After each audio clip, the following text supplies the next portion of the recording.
Apparently there's a lot of people who don't feel that their rules are not enforced enough around here, so. I'm all for it. That's why you have rules. I am all for it. You know, the rules are there to be followed. Again, you know, people break rules every now and then. That's understandable. You know, I mean, I was talking to a guy. He came into my office the other day. He said, "Hey, I hear you're running." I said, "Yeah." He said, "You know, security guy came over and told me to take."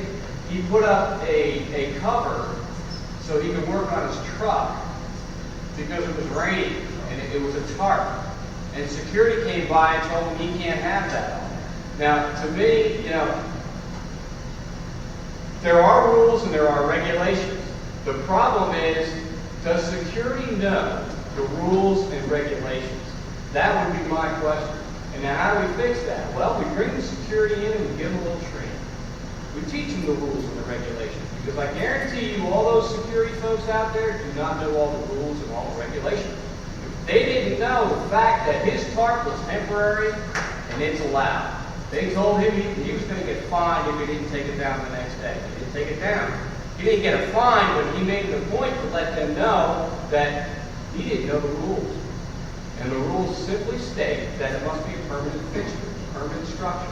And by no means is a tarp over his truck with 4 poles on the ends a permanent structure. So that security man was not really enforcing the rules. He was just being on, in my opinion. So the first thing we have to do is understand the rules and regulations from a standpoint of having security know what those rules and regulations are.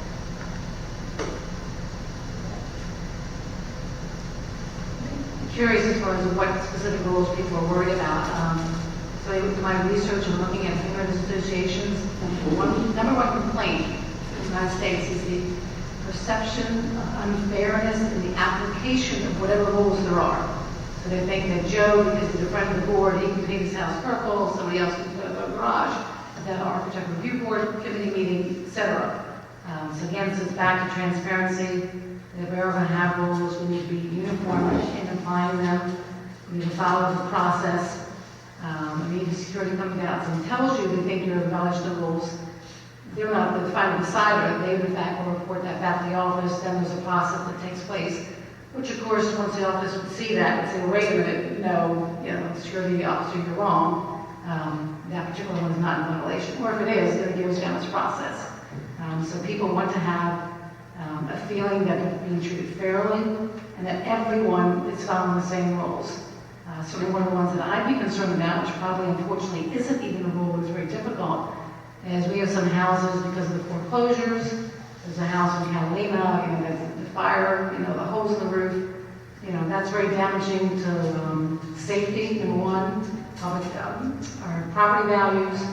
Those type of things, which I think are bigger than some of our smaller rules, is something we're really looking at. How can we make sure that the whole community looks attractive, is safe for all of us? And if there aren't rules for that, then what can we do to work on that issue? It's gotten worse in the last few years.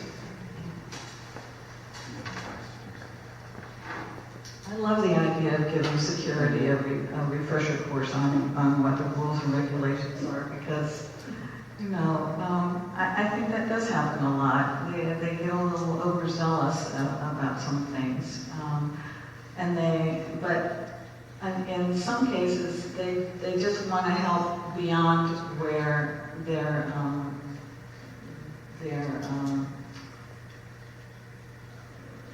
job allows them to be. But that's a great idea to give them a refresher course. And as far as everyone else goes, you get a copy of the rules and regulations. Frankly, I don't know where I have mine, but we've got them on the website, so anybody who wants to take a refresher course themselves can, check them out. And I've forgotten where we were supposed to go with this question, but I think that's all I have to say. I definitely for stronger enforcement of the rules and regulations. I think we all agree that sometimes the security does get a little bit carried away, and I would rather them, if they think there's a violation, I'd rather them take the time to go back to the office, look at the rules or regs and verify it, then go back and write somebody up instead of jumping to conclusion. I'd rather them take the extra time to verify, as in the case of Sean mentioned, if the guy had taken 10 minutes to go back to the office, he could have looked at the rules and regs and seen there was not a violation. Do each of you understand the role of the board of directors and how it differs from paid management? Can you explain the difference between serving on the board and paid management? What the roles are, and what the differences are?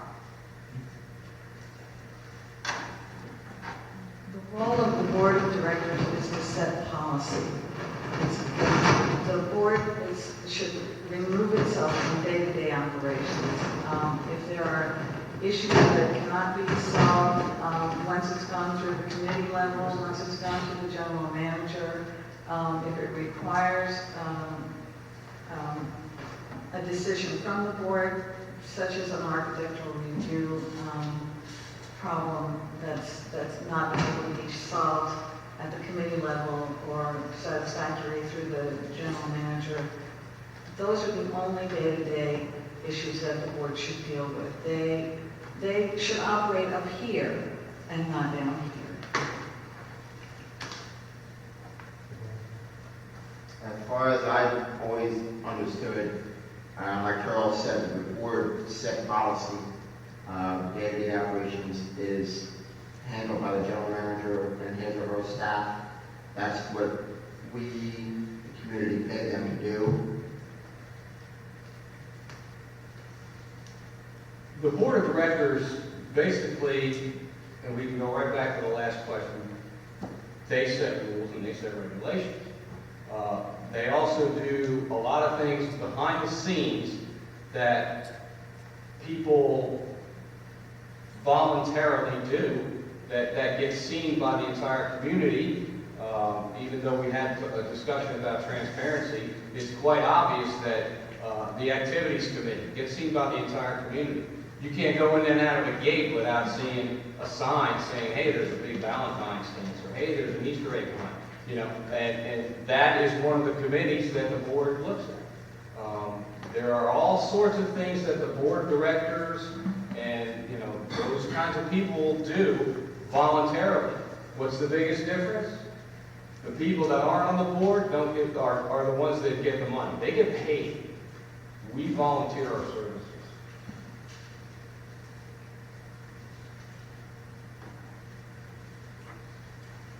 I agree that we, as a board, assume we're all voted in, or whoever the final candidates are, we do have the responsibility for overall policy.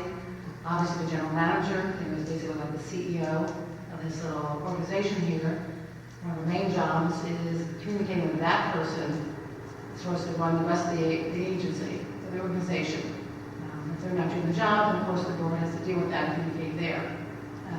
So I think one of the goals in the prior board that I put into my resume here, I believe, we also responsibility that we need to continue progress. We can just sit here passively and unless we haven't made a policy in 5 months, let's come with a new policy.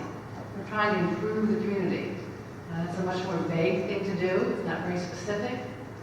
But again, back to this whole adversarial, I think, relationship that different communities have had with the board with prior decisions.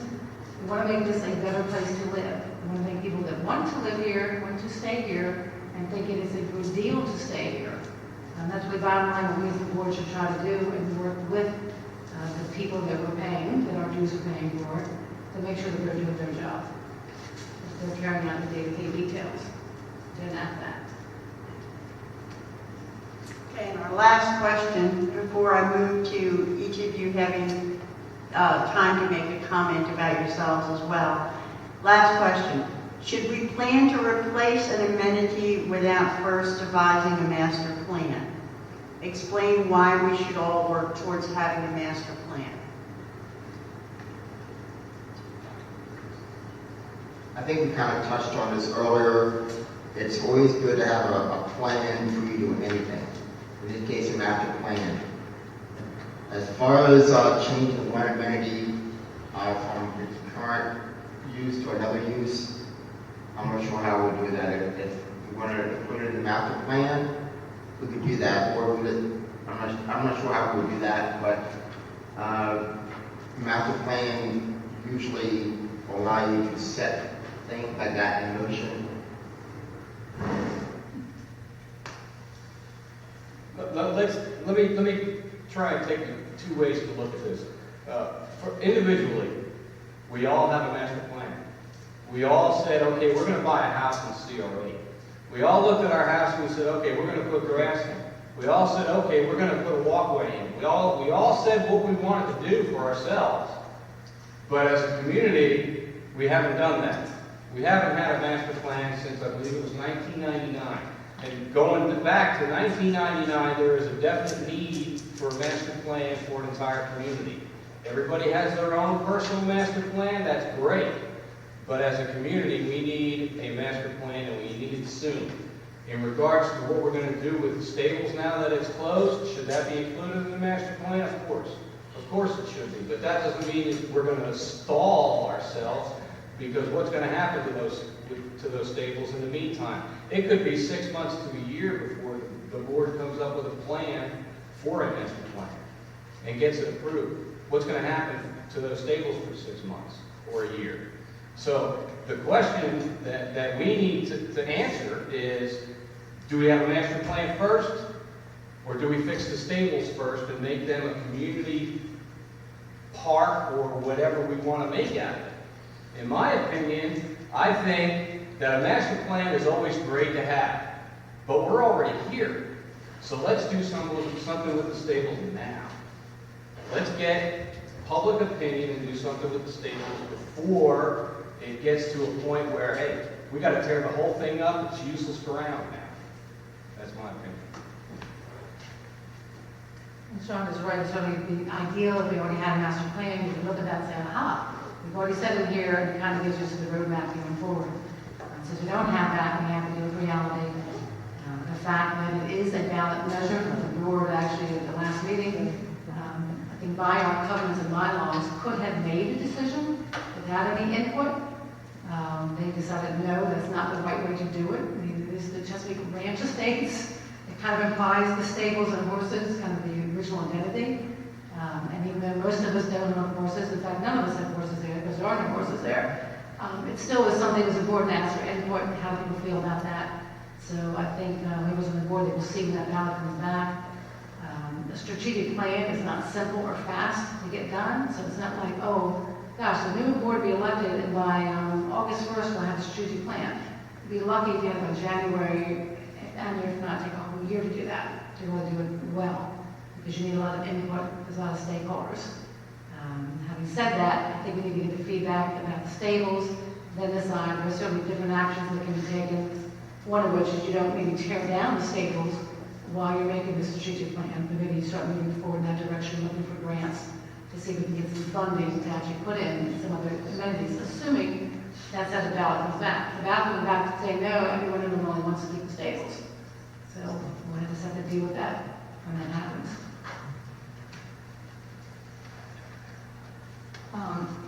I know that, of course, everyone's received their newsletter and their ballot is in there to repurpose the stables. So, again, if it comes back in favor of that, I don't know how many of you have had the opportunity to see the plan for the stables. I expect it will be at the membership meeting, but is it on the website? Does anybody know if it's on the website? It's a wonderful plan, and as far as I'm concerned, I'm not in favor of flying by the seat of our pants, but I think we could take this plan and make it the beginning of our master plan. When you have a master plan, it's not only what are you going to do with this piece of land and this piece of land and this piece of land. It's what kind of benches are you going to put up, what kind of shade are you going to put up, what kind of trees are you going to plant, and all of these things are addressed in this plan. So I think we have an opportunity here to take this plan and have it be the beginning of our master plan and build on it. And that's where I am with that. Thanks. Okay, first of all, I want to say I applaud all you brave souls who decided you wanted these jobs. It takes a lot of work and a lot of time just to be a volunteer here. Can we apply now? Yes, you can apply. But I also want to give the candidates an opportunity to talk about themselves while they're sitting here. Your history, your dreams, your goals, your aspirations, why you think you make a great candidate. I'd like to give each of you 2 minutes time, if you can wrap it up in 2 minutes, on why you think you're the best man or woman for the job. Zane, we can start with you. First of all, thank everybody for coming out on Sunday, wet Sunday afternoon, evening. I know it's with us at barbecues and family time plans, so I want to thank you guys for coming out. I am a public servant over in St. Louis County. I'm a project engineer, so I basically do anything from roads to drainage, water management, shoreline erosion, and I manage these projects. So I have a background in budgets and project management. What I want to do, the reason I am running for the board, I never ever intended to run for the board. I'm one of the kind of guys that sat in the background, but several people approached me and thought that my experience doing project management would be beneficial. So what I want to try to do is, should you elect me, is to continue the improvement of the infrastructure, the roads, the drainage, and all that. I think we're getting there, but we want to get it over the hump. We're almost there, but we're not quite finished. I want to see us improve our amenities, maybe some bike lanes, some little what I call pocket parks, which would maybe the old stables repurposed, maybe one good idea. But I also want to improve the relationship between the board and the community. I guarantee you that if I'm elected, at any time you come to me and speak to me, I will treat you with respect. And hopefully that works both ways. But I think, as I said before, we're neighbors above all else. And if we can get back to that being good neighbors together and get along, we can work out our differences that way. Thank you. First of all, do you mind if I stand? Better talk when I stand. You know, there's a lot of reasons why I ran. I guess the first biggest one would be, you know, I've been here for 10 years, and I have seen boards, and I have been at meetings, and I have been on committees, and I have seen a lot of infighting. I have seen people not personally take a personal agenda to something, but I have seen them, and to me, that's not the way to run what we have here. We have an opportunity here to make this a better place. When you go out in town, the first thing that they hear is, "Oh, you're from the ranch estates." No, I'm tired of hearing that. I really am. I want to make this community something where they say, "Hey, let's go over to the Chesapeake Ranch Estates," or not the club. Let's go over to the Chesapeake Ranch Estates and go to the beach. Or let's go and do whatever we're going to do with the stables, a baseball field, a soccer field, something. Let's do something on the ranch estates instead of the ranch club. Okay, I hate that. I have bought and joined a couple of properties around me, and I've got a nice little settlement building here, which means that I plan on staying here. But for my daughters, who are sitting right here in the front, God bless them, what's it going to be like for them in 10 to 15 years? Are they going to be wanting to stay here? And, for me to be on this board and to be the vice president would not only be an opportunity to help Travis, assist him with some committees that he works on, some of the decisions that he makes, but also intermingle with everybody that gets elected, and possibly somebody here at this table, and advise them, inform them, and let them build this community into something where everybody here and everybody out there that's not here can say, I really like living here. I enjoy it. Thank you. Why do I want to be on the board? Because they twisted my arm. Why do I want to be on the board? Because they twisted my arm. I've been in the activities committee 3 years now. I made the mistake of talking to Dean Wonder. And about the Easter egg hunt. But sure, well, I can do an Easter egg hunt. What's one hunt?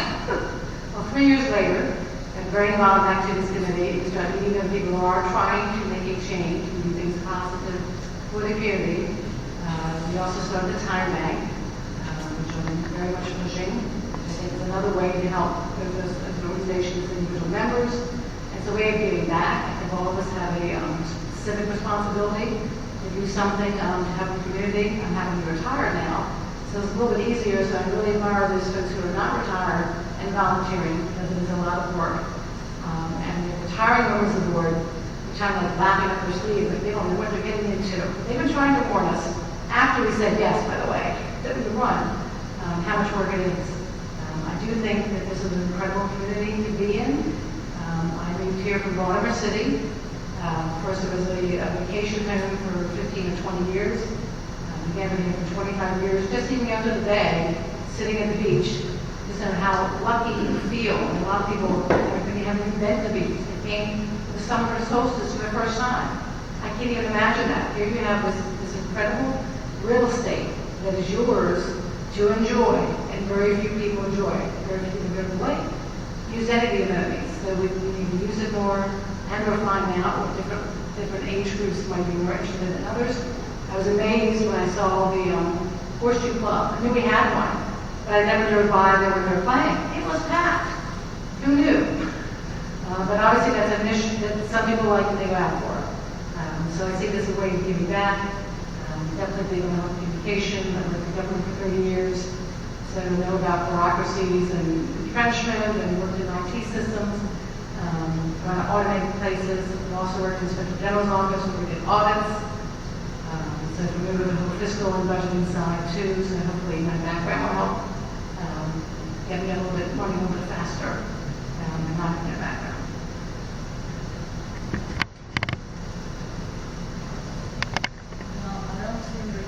I don't see anybody in here who has heard my story before. Is this working? It's good now. Well, I grew up here, so I learned to drive a car on dirt roads. I raised my children here. I've been involved for many years, tried to make a lot of things better unsuccessfully. And when the question was on the application of why do you want to run for the board, my answer was just crazy, I guess. I have 2 years left here before I retire, and I'm willing to give it one more shot. And that's my story. You know, I'd like to thank all the candidates for coming tonight, and thank the people who showed up here for coming as well. I hope this would become an annual event so that over time we can get more and more people involved in this process. Please don't forget to vote. It's very important. If you can't vote for whatever reason, make sure you tell your neighbors to vote. It is an important part of the process. It benefits the community as a whole when we all vote. So thank you again for coming, and we'll see you on July 20th at 10 o'clock, I think, is when we will announce the winners of the vote. Thank you. Thanks for the losers.